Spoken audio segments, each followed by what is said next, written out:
8h20 sur LFM. Vous vous souvenez sûrement d'Anne, oui, cette Française qui s'est fait arnaquer par un faux Brad Pitt. Au total, elle lui a envoyé plus de 830 000 €. Ah ouais. Rappel des faits.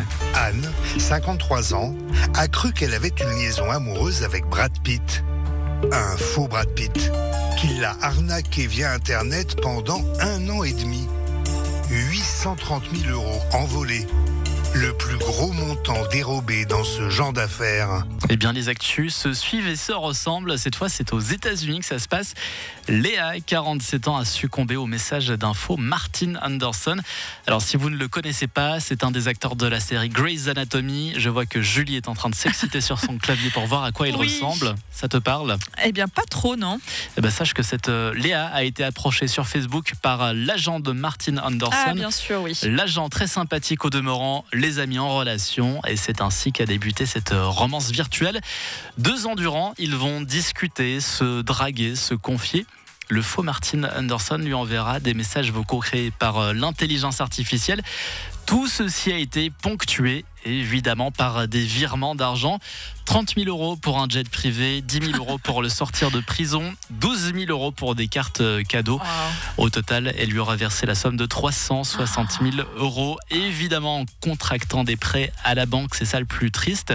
Mais on a encore plus dramatique, parce que oui, il y a pire. L'escroc a confié à Léa sa volonté de déménager en Nouvelle-Zélande pour profiter d'une vie paisible.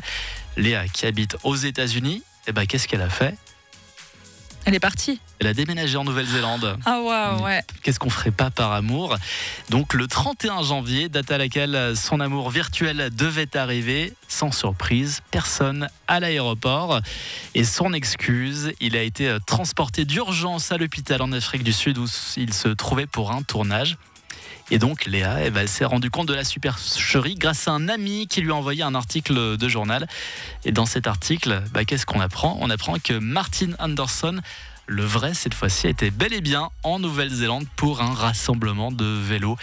Et là, patatras. Donc elle a acheté une maison. C'est cool. Elle a acheté une maison, elle a fait toute la petite déco, elle a acheté un lit de place en se disant allez, je l'attends. Exactement. Il y a Martine qui débarque. Et finalement, pas de Martine. Oui. Bon, à un moment donné, il faut quand même ouvrir les yeux. Oui, c'est vrai. Oui. Ouais. De là à dire que c'est bien fait, non. Non. Mais ils tombent quand même souvent sur des poules aux œufs d'or, ces arnaqueurs. Hein, parce qu'avoir 30 000 € pour un jet privé, ça fait sortir.